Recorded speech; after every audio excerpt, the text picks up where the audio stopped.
This is an interview with Judge Carla Baldwin of Mahoning County for the Youngstown Historical Center of Industry and Labor Oral History Project titled Women at Work. This interview is being conducted at the Steel Museum on March 17th, 2023, and my name is Susan Lowry. Hi, welcome, Hi. Judge. Thank you for being here with us today. Thank you for having me. Wonderful. Are you having a good day today? I'm having a good day, and it's Friday, so Yes. no matter what happens, it's Friday. And St. Patrick's Yes. Day.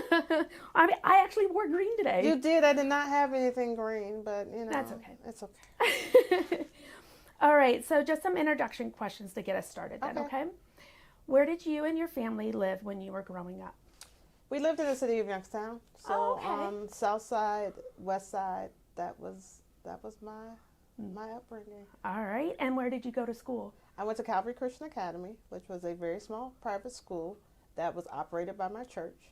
Oh, okay. And so I attended there from preschool through graduation of high school. Really? Yeah. Oh, okay. What year did you graduate? 99. Oh, okay. Oh, you're young. Thank you. Well, thank you. I'll take it. Very good. What did your parents do for a living? Well, my mother was actually a principal. She was my principal Oh. for elementary school. And Okay. she remained, and so she retired just now, I think 5 years ago, as Really? as an educator after 42 years of service. So Oh, my yeah, she ended in lands. Warren Public City Schools, and then my father just retired in September. And what did he do? He did a lot of things. So he actually was a probation officer in the court that I now preside over. When I was growing up, he has a social work degree. He has his criminal justice degree, and he got his doctorate in December. Really? But he retired as a regional director of an agency that provides Wow. foster care, placement for children who are challenged with behavior or mental health issues. And so, yeah, they were busy my entire life. Wow, that is fantastic. When you were going to high school, did you have a job outside of going, Oh yeah. where did you work? McDonald's. Yes. McDonald's. Yes, finally. I get a fast McDonald's. food person. Yeah. Oh yeah. And of all people, it's the judge. She worked fast food. Yeah. And that's awesome. Yeah. I work fast food. Okay, I got to do it. I worked for the royal family. Oh. Oh, you did? Burger King and Dairy Queen. Oh. I didn't know. I should have curtsied when I came in. Forgive me for not following protocol. It's all right. ma'am. Okay, thank you. It's Thank you. okay. Thank you. Yes. Yes. I only really got one person on that, and he was like, oh, he was so disgusted with himself. But anyways, right after you graduated from high school then, did you continue just working, or did you go straight to college? And where did you go to college? I went straight to college. Well, I worked through the summer. I think I left McDonald's in February of my senior year, and then I went to work at Steinmart, which was, yeah. I remember Steinmart. Yeah, I worked at Steinmart for the summer before I went to, so, yeah, I worked, and then I went to Capital University in Columbus, Ohio, Okay. and I started there in the fall of '99. Okay. And then are you married? I am. Yeah? How many years? Can I ask? Almost 3. Yes. Yes, we have COVID marriage. Oh, okay. We are COVID love. Wow. We are our first date was in January, Oh my goodness. and then COVID hit in March. And Right. so I tell them all the time that within COVID time, we've got like 10 years together. So yeah. Do you guys have any children? No, we don't. No? Okay. Okay, so you went to Capital University in Columbus. How many years did that take? It took 4 years. So I graduated in 2003. And then where did you go to law school? I went to Thomas Cooley Law School, Western Michigan University, in Lansing, Michigan. Okay. Yeah. And what led you to pursue a law degree? Well, I've been peculiar most of my life. And so I knew in the first grade that I wanted to be a lawyer. Really? That's when I told my mother I wanted to be a lawyer. And then in the 6th grade, I wrote down in an essay competition that I wanted to be a judge. After I got done being an attorney, I wanted to be a judge. Oh my. And that was for an essay competition sponsored by the National Council of Negro Women. And I won the essay contest, and then 25 years later, I won an election. Oh my goodness, that is amazing. I love that. For individuals such as myself, who is also out there, what is the progression to get to be a lawyer, a magistrate, and then a judge? So you understand what I'm asking, Absolutely, right? yeah. Okay. So you have to have an undergraduate degree, and despite what most people think, it doesn't have to be in political science, which mine was in because I didn't know anything different, and I enjoyed it. But you know, it's not necessarily a job that's easy to find. A job if you're not going to be a teacher, a professor, get a PhD.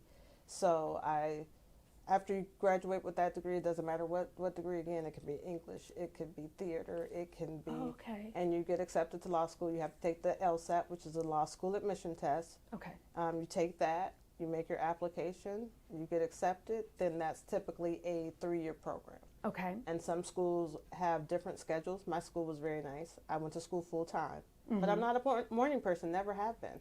So I went to school full time, but I went in the evening. Oh, wonderful. So I went in the evening, which worked for me. So I went to school from 6 to 9. Oh my gosh, that's great. And so I got to sleep in, still got to study, cook, get dinner ready before I went to school. Okay. But every school does a little bit different as things progress, and schedules are more challenging. A lot of schools are finding ways to be a little more creative to make sure they can attract and maintain their student body. So. And what year did you graduate from the Michigan school? I graduated I enrolled in 2005. I graduated in 2008. Okay. And then from there, did you come back home? Yes, I came back home, and actually my 3rd year of law school, my last semester of law school, we are required to do an externship to actually get some practical experience, because I always tell people, law school really doesn't teach you how to go into the courtroom and be a lawyer. It's really, you know, they do their best. It's hands-on. You get some practical courses, but they want us to have real-life experience in whatever field we think we might want to work. So actually, I did my externship. I moved back home. So my last semester, I actually lived back in Youngstown full-time, and I interned at the City of Youngstown Prosecutor's Office. Okay. So actually, my first cases I ever tried were actually as a 3rd-year law student in the court I now preside over. Wow, that's awesome. Oh, yeah. So it was a great experience. And then you have to take then I graduated. And then you have to take the bar exam if you actually want to be able to practice in a courtroom. So you have your degree, and that's great. But it's not. You got to pass this test. Yeah. And it is a very serious test because it's a 2.5-day test. That 2.5 days. They only offer it twice a year. Okay. And so since I was home, I stayed home. And then I went back to the prosecutor's office and did another internship while I studied for the bar. Wow. And did that, and thankfully I passed on the first time. Of course you did. Of course you did. But you know, you wait 3 months for the results. So you took the exam at the end of July with everyone across country. Everybody across country takes the test at the same time. So the dates, really? Yeah. Oh, I didn't know that. Yeah, so either. they sit in their respective states, and some states only a 2-day exam. In Ohio, it's 2.5 days. Everybody's sitting at the same time if you apply to sit, and then. I found out on Halloween that I had passed, and then thankfully in the interim I had an offer from the Mahoning County Prosecutor's Office, and I interviewed with them, and they said subject to my passing of the bar they would have a final interview. So passed the bar. Okay. Got an interview, started practicing as an attorney on December 1st of 2008 was my first day with the county prosecutor. Worked in that office until January pretty much of 2017. At that point, I went from the criminal division to the juvenile court division, and the juvenile court judge at that, Judge Delick, asked me to be a magistrate. Okay. So let me, magistrate, so this is something new that I was just reading up on what it is. But if you wouldn't mind going ahead and explain what that is exactly. Typically, I explain it as a junior judge. So you have a lot of the same responsibilities and authorities, but it has to be signed off by the judge. So I say, if you're familiar with social work or anything like that, where a licensed social worker can write, but it takes an independent licensed supervisor to sign off on everything they do to say it's accurate. So basically, I call it a junior judge. So the big differences are you're not elected, you're appointed by that sitting judge. You have to have practice for 4 years in the state of Ohio before you can take that position. And then, of course, the pay is a little different. Yeah. Yeah. Yeah. Okay, so then as soon as you passed the bar and you got your prosecuting job, describe, if you could, a typical day when you would go in there. And obviously, maybe those typical days are overlapped. Yeah. Yeah. So just kind of give us a ballpark, I guess, maybe of a typical day. We were assigned to, all the prosecutors were assigned to a particular judge, the majority of us. Okay. So I appeared in front of the same judge for about 3 years. So every day we had a court docket. You would know what your docket was. You would go into the office, pull all of your case files for that day if you hadn't done it the day before. Take your files over to court because our prosecutor's office is not housed in the courthouse. Oh, okay. So take it over to the courtroom, to the office, and you sit down and wait for the attorneys to come, and you kind of talk about each case. Maybe it's the first hearing, and so you're just now talking about what evidence you have, what you think the strengths of your case are. They may ask for more information. Sometimes there's more evidence that needs to be provided or questions they have. And then the goal is, can we work out a plea deal? Can we work out an agreement? And if you can't, you write up that plea form, present it to the judge to see if it is acceptable to the judge, and if so, then we would go into the courtroom and have a hearing. But it was a lot of what we call hurry up and wait. You would get to court, because I had to be on time, but defense attorneys, I respect, they are in a lot of courts all throughout the day. I always went to one place and was in the same place all day for my entire career. So you would wait to wait for attorneys to get there and wait for the judge to be ready to go out on the bench. And then normally that was your morning. Afternoons were typically reserved for motion hearings. If there was some evidence that a defense attorney wanted to keep out, then they would ask for a hearing. Those were in the afternoon. And so, most of your mornings were fairly full. Yeah. A lot of sitting. Yeah. But a lot of negotiating and talking with the judge, and then the afternoons were normally, okay, what additional work do I need to do? Do I need to call the detective? Do I need to reach out to the victim? Do I need to see how they feel about anything before I proceed any further?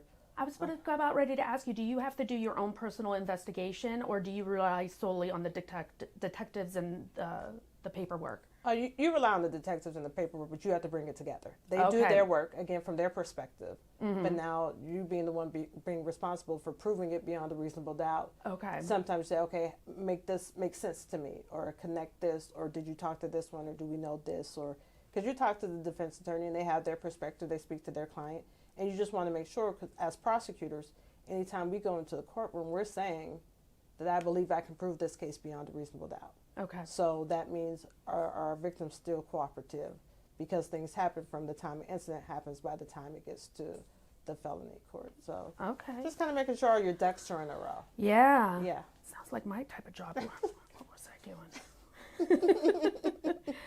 Oh, how about the hours? So obviously it's normally a Monday through Friday in the mornings, but were there those long hours where it went past 5 o'clock, past 7 o'clock? And if so, how often did that happen? Not for me, not often. I was a newbie, so I didn't have the more serious cases. I didn't have the murder cases. I didn't have things of that nature. So most of the time I was able to resolve what I had to do in that day. Sometimes in the evenings, I would have to take work home to maybe respond to a motion that was filed, or to have more time to do review something, or prep something, to be able to kind of look at everything out without any distractions of the office, and kind of just say, let me make sure I have everything, just so I can make sure I was best prepared. But that wasn't too often during those days. Okay, but did you start doing, as you progressed throughout the years, were you able to be part of a court trial that was somebody that was being charged for murder and how do I want to word this? Just those more serious offenses. Yeah, the more serious offensive. Yeah, so sorry, sometimes I get stuck on how I want to word something. So yeah, did you ever get to that point though where you were trying harder cases, more severe? I did. I wasn't in the felony adult division long. I was for about three and a half years before I moved to juvenile, which is a whole different. But during that time, I was involved in the prosecution of sex offense cases. So that was an experience. But you know.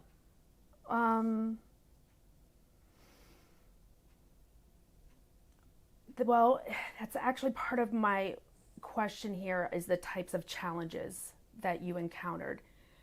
So hearing that makes me think that was some challenge. I understand that there needs to be some discretion. Absolutely. So no dates, no names.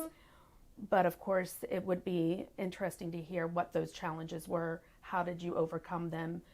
And did those challenges, though, did they have anything to do with the fact that you are a woman and or a minority?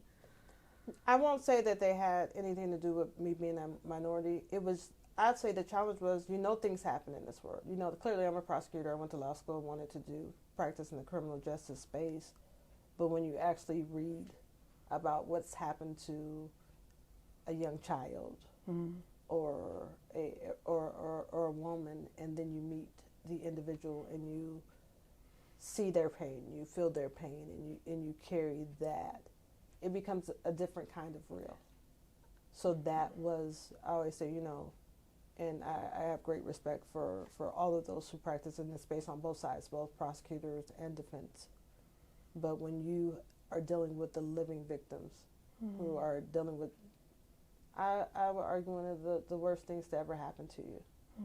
And at least, when you're an adult, doesn't make it right. But most of the time you have a cognizance and awareness of what sex is. And it's a different thing when you see that innocence taken from a child. So that was a challenge because it just made me aware and made me sensitive to the importance. And I always stress to individuals who I'm close to, because I'm not a parent, so I won't ever act as if I know what it is to raise a child, but be mindful of where your child goes. Be mindful of who you allow your child, the house you allow your child to sleep over. Be aware of who comes in that house at that time, and just things that. And it doesn't always, I think the notion is, these things happen at night. No. So that was the challenge. I didn't want to have to know that. I needed to know it because I needed to be the voice. Right. But so that's where that challenge came from. I think being a woman, I think we're more sensitive in nature, not to the point where we can't function or are incapacitated by our gender, but I think it's just a natural inclination to feel and to want to protect and make safe. I think that just enhances all of those natural feelings. So with that in mind, then, did you get a sense that the men were able to separate themselves from that sensitivity there, or did they feel the same way that you had as well, but just differently? Well, it was always a two-person unit, and at the time we were both females. Okay. Now, one of the predecessors had been male, and he was very much passionate about the work and engaged. So I see. Yeah. Okay. The overcoming of that. Then, did you have to I don't say this word very well, compartmentalize, or did you just push through? Did you have to, what did you do to overcome that? I talked about it. To my friends, family, counselor, anybody you could think of. I was married, different marriage, but I did share that with my husband at the time. Like, this is just, I see. Like, it's just rough. Yeah. It's just rough. And I didn't stay in that unit long, and that was okay with me. But I am grateful for the experience because the awareness, and again, I think so much of the aspect of law and dealing with people, Mm-hmm. I think it allows me to make better decisions now in the seat that I sit, that I have an understanding, Mm-hmm. not to the point where I am predisposed to think horrible about, the alleged offender, but just a sensitivity Yeah. of how to proceed, how to talk, what language to use, not to re-victimize at any point from the bench by how you approach, what you say, what words you use to talk about the situation, and I think it just that sensitivity I can appreciate now because of that experience. And then, how about something that might not have been a typical incident, whether as you as a lawyer, the magistrate, or a judge? And of course, in my mind, I think, because of course you watch all those TV shows, Mm-hmm. you think something that's like an outburst from a client or an unruly audience member. That's what I think as far as not a typical incident, but those types of experiences, did you have those? Did you have a lot of them? Can you share like a little tidbit of what they were without giving too much detail? I think there were a few, Yeah.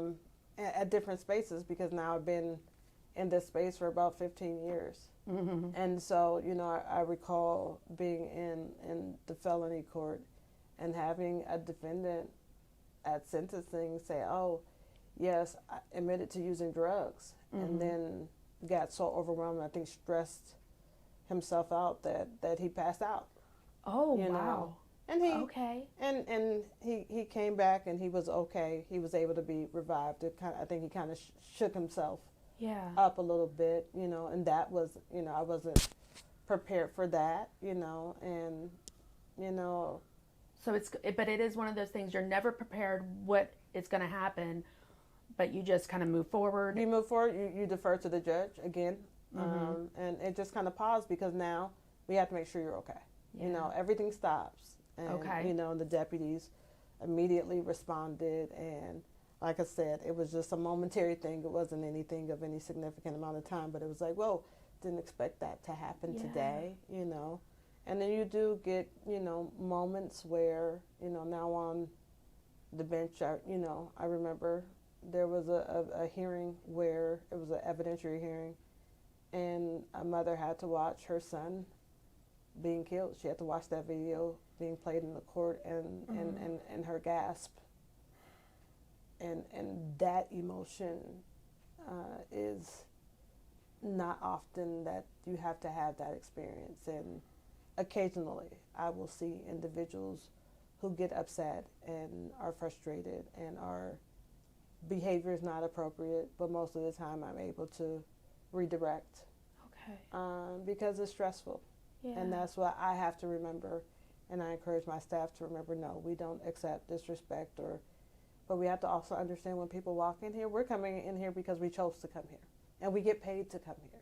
Yeah. But individuals coming here come with all those same stresses that we carry in our personal lives, but now their life and liberty are often at risk.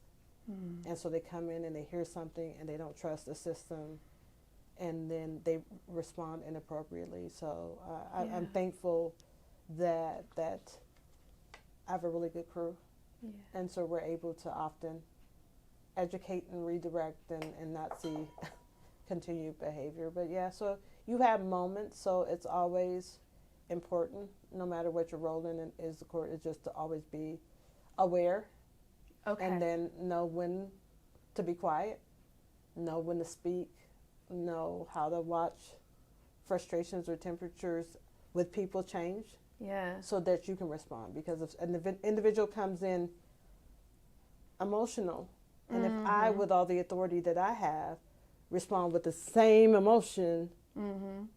it's not going to make anything better. Right. So I'm pretty even tempered. That's. I very seldom raise my voice, Uh-huh.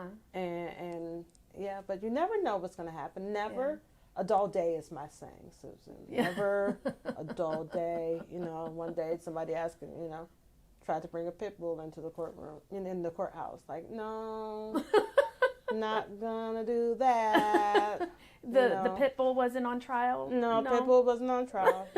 We have had emotional support animals.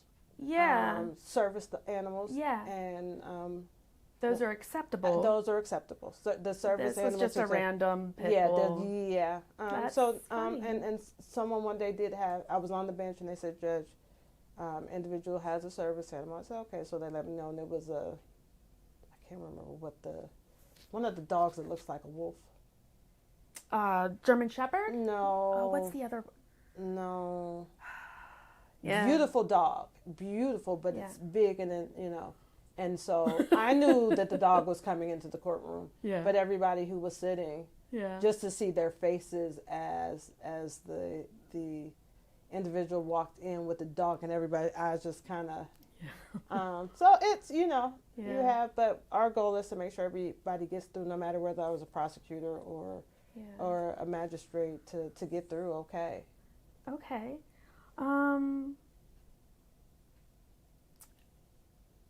At a point when you had somebody over you, so a supervisor, was there any mistreatment towards you, or maybe even towards your coworkers that you saw from that supervisor? And was that where maybe it tested your limits? Is there a moment that you can of an experience that you can share with us about that, and how did you overcome that as well? I've had many interesting experiences, and I think a lot of that is because I'm different. Yeah. And sometimes people don't know what to do with that, and people don't know what to do with my presence in a space. And so I've had an individual who supervised me who didn't speak to me. Like, if I say hello, would not respond. Oh, my lands. Yeah. Or will walk into a room and speak to everybody but me. Yeah. I've had Why do you, just because of who you are personality-wise, character-wise? No, I think it's just because you could. And because I was in a position where I didn't have a voice. And I think it was a little mean girl. I think Oh, so this individual wasn't even a guy; it was a female. It was a female. Yep, been hearing that. Yeah. So. Yep, I know. And how do you persevere? You just keep moving. I don't have the option. And that's the other thing. I try to make individuals aware of what I didn't just wake up one day and become a judge. There were a story. There are stories. There are experiences. And they're mine. And so one of the best things I've ever heard was, you don't have a right to an opinion on my experience. So individuals will hear my experience and say, oh, she's complaining, or oh, she's sensitive, or oh, but you don't have a right to an opinion. It's one of the best things I heard. And I've used that. And one of my friends just posted something similar and said, you don't have a right to narrate my experience. Ooh. And I said, ooh, I like that even more. Oh, and so I will say, excuse me? How did I get through it? I didn't have a choice. Yeah, right. And I, as I say to my staff even now, I've grown accustomed to food and shelter. And so, it wasn't worth the energy to raise us think about it, because you didn't define who I was, you won't define who I am, and I'm not going to change my character and suffer my reputation to respond to an individual who is disrespectful and out of order. So you just, keep it moving. There you go. I understand. Yeah, I agree too. So you had said, though, that there was two of you that would work on a case, and it was a woman. So that leads me to believe that there was never really a time where it was just you as the only woman on the job. There was always a nice equal amount of men and women, or something to that effect, yes, right? And that was just when I was working on that assignment for that period of time. But for most of my time in the felony division, I was partnered with a man, and we had a great working relationship. He was the more experienced, so he was the senior. He was the number one. So I helped him with a lot of his cases, and he helped me with a lot of mine and provided direction.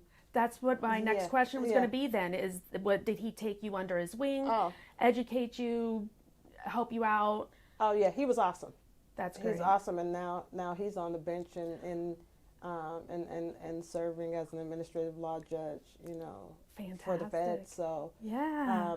he was awesome, and I told him early on, I said, listen, I know I'm a female, and I know I'm young, and I want you to know you can tell me if I do something wrong. Please tell me, or tell me if you would do it differently. Like, it's okay.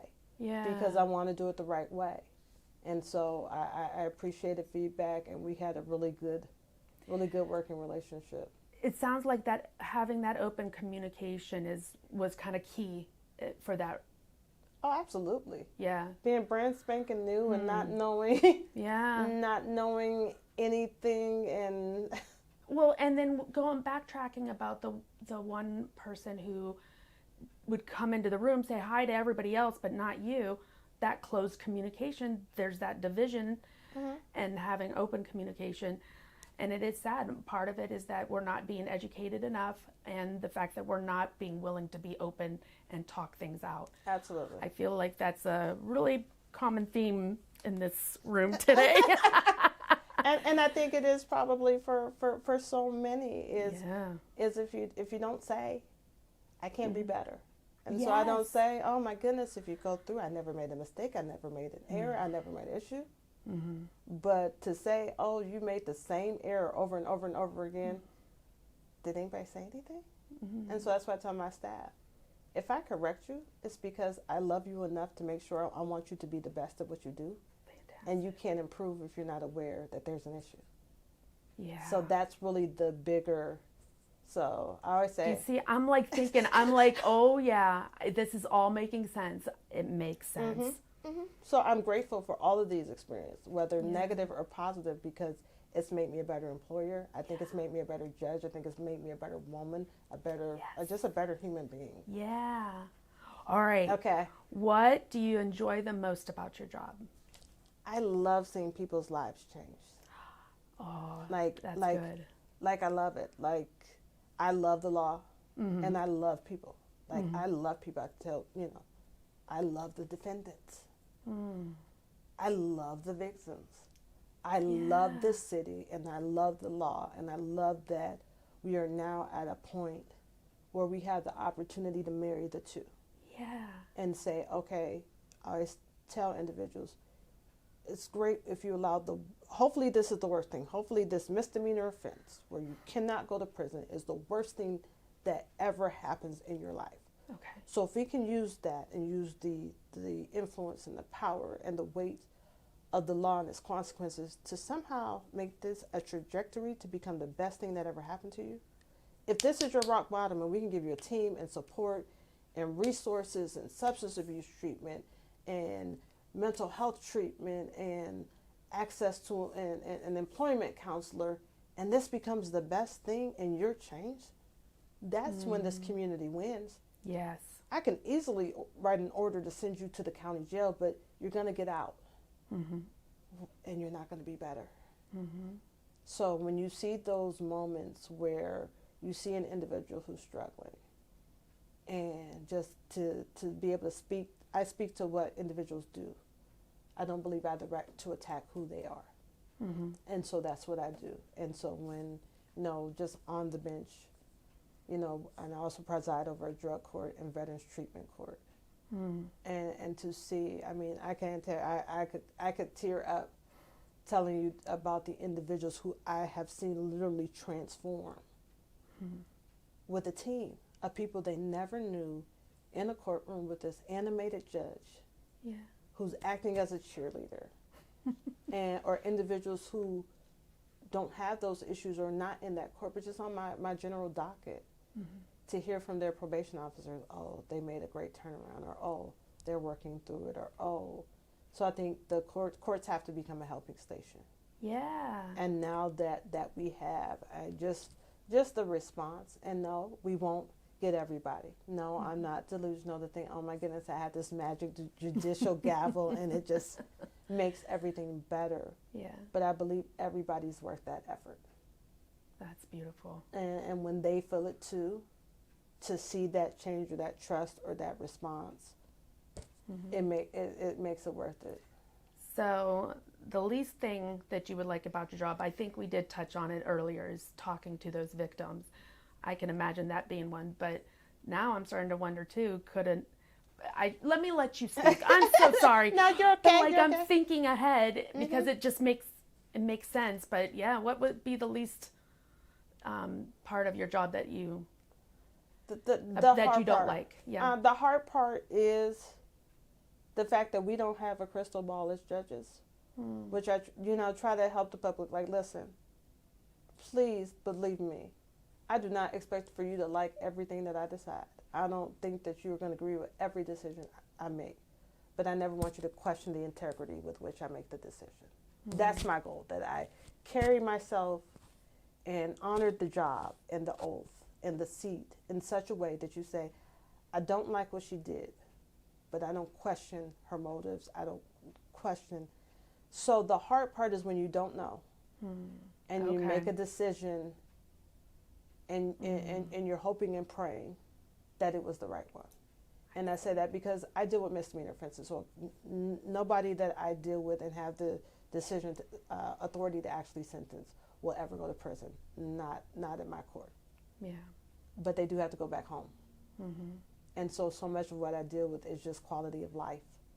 I don't know. I meet families who are dealing with trauma and stress and turmoil. And I have you for the snapshot of time, and I'm trying to craft the appropriate decision and hoping and praying that this is right and that this will work. So that's hard. And it's hard when I have to send people to jail. Yeah. Because it means I believe that there's nothing else I can do at this time or nothing you're willing to do at this time. Yeah. And I don't get any kicks or jollies of sending anyone to jail. But sometimes I have to because I deem it appropriate based on what I'm presented with. So that's the hard part. Is a lot of good people who have a lot of issues, and sometimes we're able to help them, and sometimes they're not ready to accept it, and so it makes it a little rough some days. That's what I was thinking. Yeah. Okay, so let's see here. Your relationship with your husband. Working outside the home. How is that? Is that good? It's wonderful. My husband is absolutely awesome.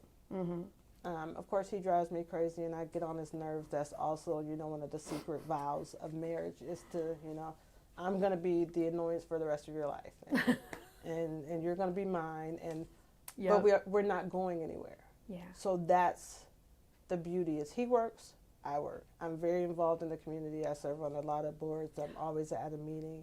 Yeah. And he coaches a lot. He coaches football and track. And so we both do our things. And so we have lanes. And we're very traditional in that, I cook and I clean not because he's not capable of it. I don't like him in my kitchen. I really don't want him using my washer and dryer. No, I say mine, it's ours, but That's great. So that's a good question. So you do most of the second shift? I do the interior second shift, but I also don't worry about my car having gas. I don't worry about facilitating any oil changes or any car maintenance. I don't worry about the grass getting cut or those things.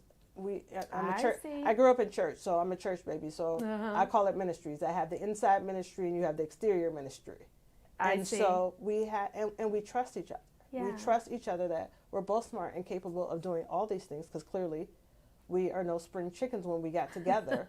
We both survived. Yeah. But how about we play to our strengths? And then what you're good at doing, you do. And I trust you to do that. And what I'm good at doing, he trusts me to do that. That's fantastic. And it works. And then we tell each other, hey, that got on my nerves, or can you stop doing that? Or if I cook dinner and I say, if you don't like it, especially if it's something I've never made before, we have a rule. If it's edible, it's dinner. If you don't like it, I won't make it again. Yeah. He says, Carla, can you please wait can you hurry up and tell me when you need an oil change instead of waiting till it's like at 2% oil life. I'm like, I can work on that. But so it's wonderful. And I think being married for the second time, what I wanted was, as he says, a life partner. I want, and it's a partnership. Yes. And we communicate and we talk and we enjoy spending time together. So because we give so much to this community and at work and and the external things, then when we're together, we grocery shop together, we do our pickup orders together. Like, we're typically always together, and that's by choice, and that's a beautiful thing for me. So so he's great. And my parents said, if you give him back, we're keeping him. So I said, that's what my mom said about my husband. I said, so I might as well keep him. So so I'm grateful and blessed that he is my biggest supporter and tells me, go put your cape on and go be great, and I'll take care of you when you get home. That's awesome. I can't ask for anything more. What does he do for a living, by the way? He works for the city. Oh, okay. I see. Yeah. All right. And final question then is there anything else that you would like to add about your working life and experiences that maybe I kind of didn't touch on, and something that might be beneficial for us to understand and hear? I think now that I look back, and not that I've been, I'm so old, but I'm 42, and found myself in a pretty significant position of power and influence at the age of 37. So for someone who was always typically at the bottom of any rung of any ladder, just because of age and experience, to see where I'm now, I would encourage anybody to watching it, whether with the most critical eye, to say, make sure you see people who you work with. Make sure you see them. Make sure, and if you don't know people, if you're uncomfortable based on age or race, ask the question. Be familiar. And it's a great thing. And one of the things that we do at the court, maybe once a quarter, is we get together for about a half hour, and we're not allowed to talk about work. And sometimes we just want to get to know each other better. So I'm better because I know that my court administrator doesn't ever want to eat seafood. And I'm better because I know that my chief PO does not touch ground meat. I know that my secretary is mentally allergic to peanut butter. Oh boy. But when I know you better, yeah, and then we start to share about family and about life and preferences and shopping tips, and it creates a sense of community. Yeah. So if you're frustrated or feel you don't know, especially if you're an employer, I always challenge employers, seek to foster community. And it doesn't have to be any grand implementation. It doesn't have to bring in a consultant in. It just means, hey, how are you? What's your favorite fast food restaurant? What do you like in your coffee? Where did you shop for this? What do you like to do? And you'll be amazed. So I love when I walk around the courthouse or in different offices and I see people who may have not naturally ever just chit-chatting and laughing and talking, because that's a reflection of community. And when you get to a certain age and space, you get the opportunity to choose your community. Yeah. And so our 8-hour family is pretty awesome. Are we perfect? No. Do we get on each other's nerves? Absolutely, because we're family. But guess what? We're going to take care of each other, and we're going to have each other's backs. Fantastic. And we are going to be better. And so for everything I've said, all the experiences, positive and negative, for the times I felt I didn't have a voice. And now that I do, and it's a big one, and I use it, it's not to make myself puffed up. It's to make sure those who don't have the same level of voice are seen and heard, no matter if you're a defendant, employee, attorney. That's my life's mission, is to say, since I'm here, Youngstown should be better. And so I'm doing my part every day, and I'm always looking at ways to improve. So I don't think I know it all.